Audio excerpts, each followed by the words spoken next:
The name's news. Tech news. Ba-da-da!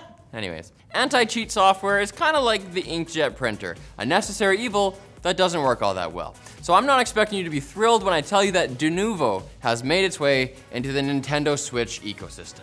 It's a tiny violin for all of us Switch lovers. The point is to block PC emulations of Switch titles.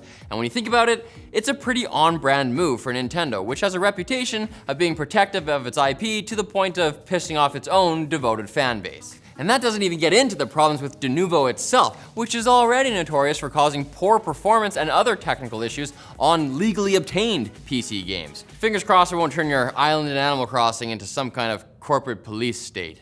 Eat Tom Nook! In less controversial console news, Sony has some announcements regarding the PS5.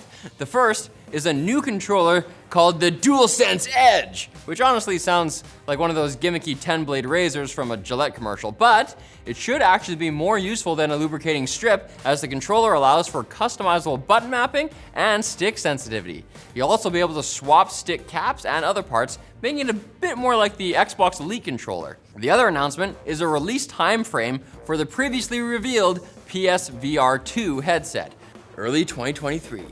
Sony fans were hoping to get their hands on one by the holiday season, but it looks like those hopes were virtual. But don't worry guys, there still won't be a metaverse in 2023 anyway. Then where will I own property? Yeah. You may know VESA for their standardized mounting holes on TVs or their display HDR certification, but now the Pro Consumer Forum has another certification that aims to cut down on manufacturer shenanigans with regard to response times, which are often fudged on the spec sheet. The new program is called ClearMR, which doesn't stand for Clear Mister. That's me after taking Accutane. But actually, I don't know what it stands for. What it's supposed to do is tell consumers what to expect in typical real-world conditions instead of on rigged laboratory tests in extremely hot environments and aggressive overdrive settings. ClearMR, though, does feature 9 performance levels. I guess being confusing but honest is better than the alternative. Well, this TV goes up to 11. On to the Quickbits, brought to you by someone else. Now it's time for Quickbits, brought to you by the Donner Dobuds 1, active noise canceling, true wireless earbuds that combine a dynamic driver and a balanced armature driver to give your music a layered and richer sound. Because your music has been particularly bussin' lately, it deserves a treat.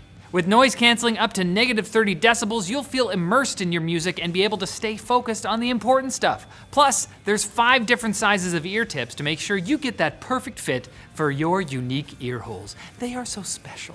The fully charged case offers up to 32 hours of playtime, and charging the Dobuds 1 for just 10 minutes will let you listen for 2 hours. So to save 20% on your pair today, click the link below. Now for the quick bits. You might never have a $1 billion lottery ticket, but how about a trillion transistors on your CPU? This is what Intel is hoping to sell by the end of the decade, as Team Blue has revealed that they think this is a realistic goal utilizing their Foveros 3D packaging tech and newer manufacturing methods like ribbon FET. Ooh, yeah. Hopefully that goal goes a little bit better for them than the 10 nanometer fiasco, where the only ribbon they received was for participation. Another RTX 4080 update for you. A well-known Twitter leaker is reporting that the 16 gigs of GDDR6X VRAM the card is expected to come with has a memory bandwidth of 736 gigabytes per second, up from the previously reported 676, as well as a 340 watt TDP. With more games hitting VRAM hard with complex textures, let's hope that the higher speeds make a real-world difference. But even if they don't, big number better, right? And if I own it, I'm better. Yeah. It looks like we'll be getting new iPhones on September 7th, as this was the date sent out for Apple's next event, dubbed Far Out. Despite the name, more storage and a better camera are expected, but nothing wacky like folding displays or underscreen cameras.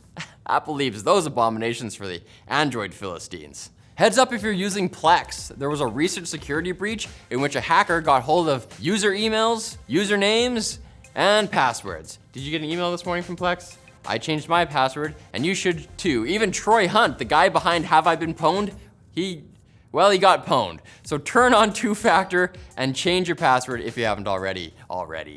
And a weird story out of Germany. A customer had to return a Samsung 980 Pro SSD for an RMA because it was faulty, but there was apparently some very sensitive personal data on it, so Samsung They actually had the guy destroy the drive before sending it in. He used a grinder. Now that's a trust me bro warranty. That's all for today. Come back on Friday. We won't be smashing any drives, but we will obliterate your thirst for more tech news. Take the thirst and smash it. Anyways, bye-bye.